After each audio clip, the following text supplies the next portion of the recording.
General Kulkarni, I will come to you first, sir.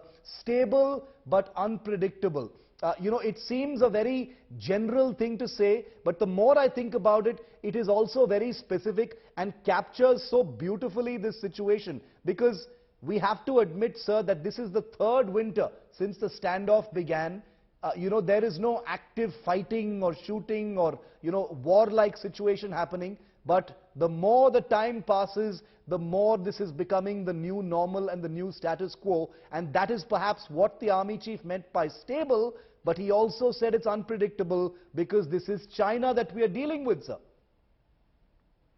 Thank you, Shiv. I think absolutely right. The chief summed it up very well, because it is this unpredictability which is challenging, and it is that what we have to manage it. The Chinese aren't 9 feet tall. We know exactly what is happening there. If their infrastructures come up, so has ours also come up. That's not there. It's almost a mirror deployment there, definitely. But this unpredictability, because you can't trust the Chinese. They don't walk the talk. But despite all that, we still have to do jaw and no war, because obviously, preparation prevents a war. And therefore, much that it may be stable, much that it may be looking normal, but you saw what happened at near Tawang. Yeah. So that kind of a thing, the Chinese unpredictability. And China, with Chinese, you have to be dealing with them from a position of strength. That is very, very essential. And that is slowly and steadily, we find that we are gaining. And the Chinese seem to be realizing that. They know what we have heard the chief say, the kind of habitats which have come up for almost 55,000 troops he mentioned, for the tanks, for the guns, all kinds of things that have come up over there. That is indicative. And as you rightly said, the third winter. And if this is the way we're going to be facing eyeball to eyeball, obviously the Chinese know. And the purpose, we have to really understand the Chinese. To understand Chinese, the culture, the language, the kind of mindset, it's very, very difficult. Yeah. Because Chinese are what they are. And at this point of time, China firmly believes that India must not rise. It is the rise of India is that what is they have to prevent. So it is not necessarily for a war, a skirmish maybe, this kind of a, dealing and having this kind of a situations which are almost like mobs mentality that is cropped up among the Chinese, which we need to control. And that is where we really need to be about. And that is why he says unpredictable, because you really don't know what's going to happen. Because, because on both sides of the line of actual control, Colonel Dinny, there have been infrastructural developments. Whether it is, bases being beefed up, reinforcements, accommodations, bridges. One gets a sense of alarm.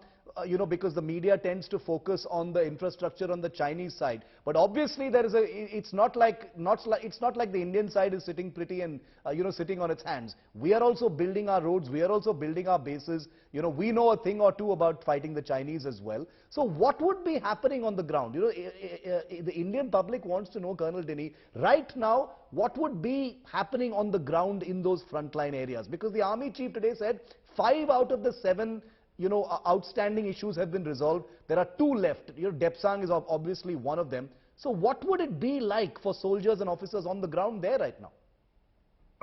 Shiv, this question of yours, I would link it with what the army chief said today, that the situation is stable, under control, but yet unpredictable. And that is exactly what is happening on ground also. Now, General Kulkarni mentioned about the Chinese motives, which actually is one of the main reasons why things are unpredictable, because nobody knows what is there in their minds. Like if whatever actions they have done for the last 2 years and now close to 3 years, there is nothing which is concrete takeaways as far as for them is concerned. You can keep the narrative of the disinformation campaign to one side, but on ground, what have they achieved? Not much.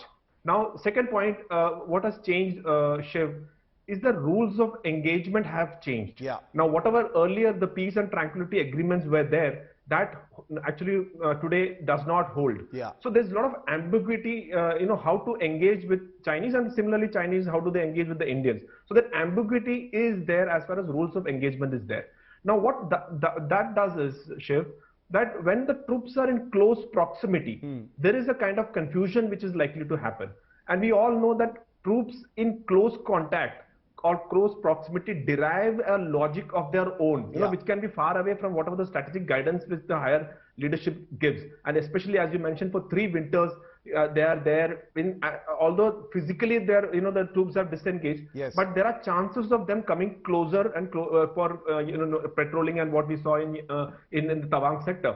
So such things can again happen. So that kind of the trust level is so low, with add to the ambiguity because of lack of rules of engagement which is there. There is this constant unpredictable factor that how is the other person going to behave to me? What am I supposed to do? These kind of things will be there on ground, and that is why I think the chief has mentioned that things are under control, stable, but it is unpredictable, because and on the ground you never know how the people will react, how the troops will react, Absolutely. how the Chinese will react, and what kind of reaction the Indian troops will give. And you know, that's a very troubling thing that you're saying, and you obviously speak from experience.